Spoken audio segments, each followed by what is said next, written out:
Finish what you start. Your brain is wired to chase closure. Every time you finish something, it can be anything, even something as small as washing the last dish, sending the email, completing a workout, you trigger a chemical reward, dopamine, that makes you feel good and urges your brain to do it again. That small burst is how momentum is built in your life. Most people never reach it because they quit halfway, chasing easier pleasures that deliver quick hits of dopamine. The brain learns that avoidance feels safer than completion, and the cycle repeats. To your brain, it can do easier work but still receive dopamine, so why would it even bother doing the harder but more beneficial task? If you change your mindset and you push through and close the loop, you're teaching yourself that effort pays off more than escape. Finishing becomes its own addiction. It doesn't have to be huge, just something with a clear end. Read 10 pages of a book or complete that last rep. Every small win rewires the system in your brain. Over time, your brain stops craving the comfort of quitting and starts craving the satisfaction of being done. I bet a lot of you watching won't even make it to the end of this video. A decent amount of people are already gone. This just proves how a complete video with constant moving and a voiceover isn't enough stimulation for your brain to want to continue watching. Take boring breaks. Most people sabotage their discipline in the moments they call rest. They work for an hour on a mildly stimulating and mildly rewarding task, but it's easy. But then they take a break and flood their brain with hyperstimulation, scrolling at 100 miles per hour, gaming, eating an extremely unhealthy meal. They do all of these things and then expect to return to focus as if nothing happened. Your brain has now got a new baseline for dopamine. Remember, dopamine is the chemical that causes motivation. So now, your brain will only be motivated to do things that release as much dopamine as scrolling, gaming, or eating junk food. Good luck finding any hard work that fits in that category. The next task can't compete with the thrill you just gave yourself, so you start to avoid it. The fix isn't removing breaks. You want to change how you spend them. Let your rest be boring. Stretch, walk, stare at the ceiling, make tea. Give your mind space to breathe instead of drowning in noise. When your downtime stops spiking your senses, returning to effort feels natural again. You may even be motivated to get back to work. Do one thing at a time. Your brain isn't built for multitasking. Every time you switch tasks, checking a message mid-set, glancing at a notification, flipping between tabs, you force your mind to restart the focus process from zero. That restart costs time, but more importantly, it kills momentum. This relates back to the point, finish what you start, I talked about first. Multitasking feels productive because your hands are busy, but cognitively, it's not working. Your attention is split, and being able to use your brain in depth becomes impossible. The fix is very simple, but it's not easy. When you eat, eat. You don't need to have a Sidemen Among Us video playing before every meal. When you work, focus on the task at hand and check your phone after. Try this. Try going to the toilet without taking your phone. Don't try to merge everything into one endless stream of half focus. Single tasking rebuilds the mental pathways that let you drop into flow, that rare zone where time disappears and effort feels easy. That is the optimal state for working on hard things, and cannot be achieved when you're doom scrolling while finishing your assignment. The 2-minute rule. Starting something is always the hardest and most intimidating part. Your brain exaggerates how painful a task will be, so it talks you into waiting for motivation, forcing you to procrastinate. The fix to this is super simple. Lower the entry cost. Tell yourself you'll just do it for 2 minutes. You can write 1 sentence, stretch for 1 song, vacuum 1 room. That tiny action tricks your brain into crossing the line between thinking and doing. Once you've started something, the resistance to that task disappears and momentum takes over. Most of the time, you'll end up going longer without even noticing. You don't need to commit to the whole thing, just the first step. This isn't about finishing fast or only doing 2 minutes of work. It's about proving to your brain that work isn't dangerous. Once you start, it's really easy to keep going. Cut cheap dopamine. I know most of you watching won't cut out all cheap dopamine, so I've got something in the next point if that is you. But if you are willing to cut out all forms of cheap dopamine, your brain will rewire very quickly, and then you will nearly instantly crave hard work. Think about it logically. You remove any and all things that give you cheap dopamine. Things like your phone, video games, YouTube, Netflix, junk food, a vape, or any sort of nicotine. then the only way your brain can possibly get dopamine is through doing something hard, which is why you clicked on this video in the first place. But for most people, they don't want to completely get rid of all of those things. So here's something else you can do. Dopamine loading. Every day you wake up, your dopamine levels have generally reset pretty well. The same goes for your dopamine baseline.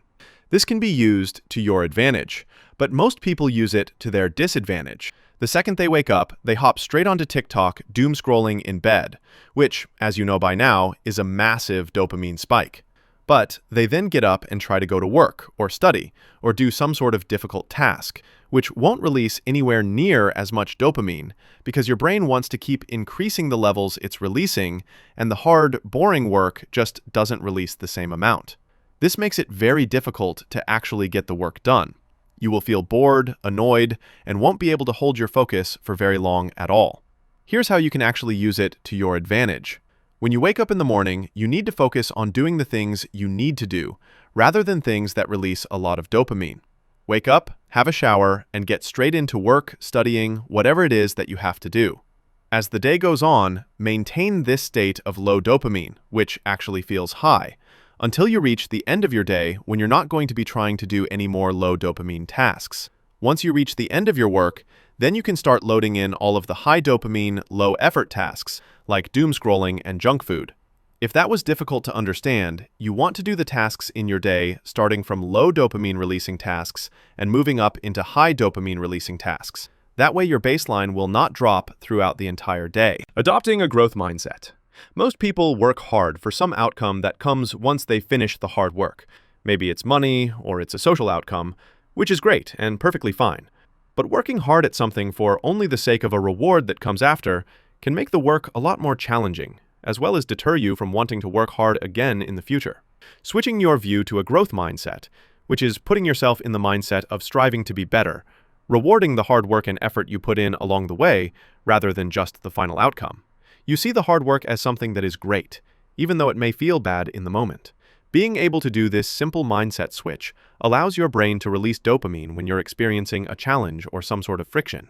But this is actually impossible when you are only focused on the goal or the reward that comes at the end of all of your hard work. When you are able to attach pain, hardship, and friction to an internal reward system, even if it's just being proud of yourself, you will start to be able to access the dopamine release during the actual hard work, not just after you achieve the reward.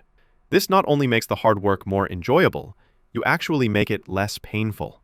You make yourself more efficient at the task, and you make yourself more likely to engage in that activity again next time around. So when you're doing something hard, be happy that it is hard, and keep going. Hard work is where you find the biggest rewards. Dopamine stacking. Most people don't realize how much they overload their brain's reward system. Some people may think smashing pre-workout, pumping loud music, and doing some hard exercise is amazing for you. And while it may be good for your workout and body, this is called dopamine stacking, where you stack multiple dopamine-releasing activities on top of each other. While it may help during the exact task, afterwards you will have a dip in your dopamine baseline. Not only that, if you ever try to work out without the music and pre-workout, you will be much less inclined to actually do the hard work, because your brain won't have that extra dopamine release. Now this can be a good thing. You can stack a task that releases dopamine at the same time you start a hard task you don't want to do, tricking your brain into releasing dopamine and making you motivated to do work you might not have previously wanted to do. Dopamine stacking can get dangerous when people do things like watch TV, scroll on their phone, and eat junk food all at the same time, then wonder why they can't focus on a less stimulating task. If that's you, avoid it if you want any chance at actually being able to do hard work. Deliberately do hard things. Your brain only adapts when it's challenged. Every time you avoid something difficult, not having a cold shower, not doing a tough workout, avoiding an uncomfortable conversation, you teach your brain that comfort equals safety and discomfort equals danger. But the nervous system learns from exposure, not avoidance. When you deliberately do something hard, you trigger a small stress response in your body. Your heart rate rises, adrenaline spikes, but after you complete it, your body releases dopamine and serotonin as a reward for overcoming that stress. Over time, your brain begins to associate effort with relief. That's the entire point of discipline training, to make discomfort familiar. You don't need to go extreme and be the most disciplined person in the world. You just need to be consistent. Lift heavier than you want to a couple times a week. Speak when you think you should stay quiet. Wake up when it's the last thing in the world you want to do. Every deliberate hardship tells your brain the same thing. We can handle this. And eventually, it stops resisting hard work, and it actually chases it. Gamify hard work. This one might not work for everyone, but turning hard work into a video game is a great way to make the hard work easier. Your brain loves games because games make effort visible. You can see progress, track points, and get rewarded for action, not just outcomes. You can see how this one links to the growth mindset section. Hard work often feels endless and abstract, so your brain doesn't know when to celebrate. You can fix that by turning your work into a system that feeds the same reward loops games use. Keep a score for how many little tasks you can do in a set amount of time. Then reward yourself if you hit a new record, or just race the clock. Assign yourself levels and missions instead of vague goals like be productive. Each small win releases a burst of motivation, reminding your brain that progress feels good. The trick is to make the challenge hard enough to stay interesting, but make it achievable enough to stay rewarding. If you manage to gamify every area of your life where you want to improve, you will improve crazy fast. Work with other people. Hard work is contagious. Your brain mirrors the behavior of whoever it's around. This is a built-in system called social mirroring. If you spend time with people who focus deeply, delay comfort, and take pride in effort, your nervous system copies that rhythm without you realizing it. The opposite is true too. When you spend time around constant distraction and your brain normalizes avoidance, you will find it much harder to get stuff done. Working alongside others creates shared pressure, shared standards, and subtle accountability. There is the natural human desire where people don't want to look or feel lazy. If you sit around with 3 hardworking friends and you are doom scrolling while eating chips, you will feel lazy, which your body will naturally use as motivation to do the hard work. Even silent co-working changes your output, because your brain interprets other people's focus as a cue to do the same. Humans evolved to perform best in groups, where effort meant survival.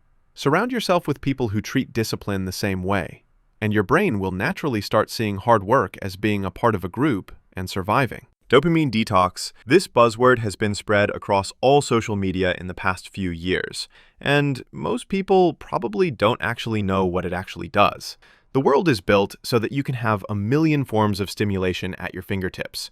A dopamine detox is a short reset for your baseline of stimulation and dopamine.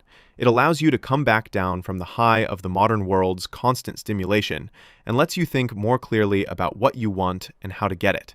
You're essentially removing all artificial dopamine sources, like junk food, caffeine, scrolling, video games, and so on, so that your brain starts generating dopamine and motivation for natural sources, like working on something hard, making progress, and small day-to-day activities. The first few days will be excruciating. Your brain will be constantly searching for a quick hit of dopamine, but once you manage to withhold for a few days, something clicks. Silence starts to feel nice instead of your brain panicking for stimulation.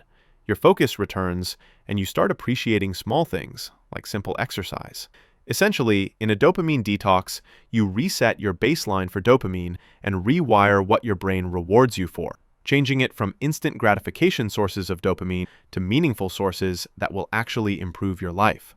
The one thing you cannot do is go straight back to all the artificial sources for dopamine once you finish a dopamine detox. That is the time for working on hard things. If there is only one thing that you learn from this video, let it be this. If you are trying to do hard things, make sure you do the hard things before the easy, or you're going to make the hard thing even harder. Oh, and YouTube thinks that you will like this video here, so just watch it.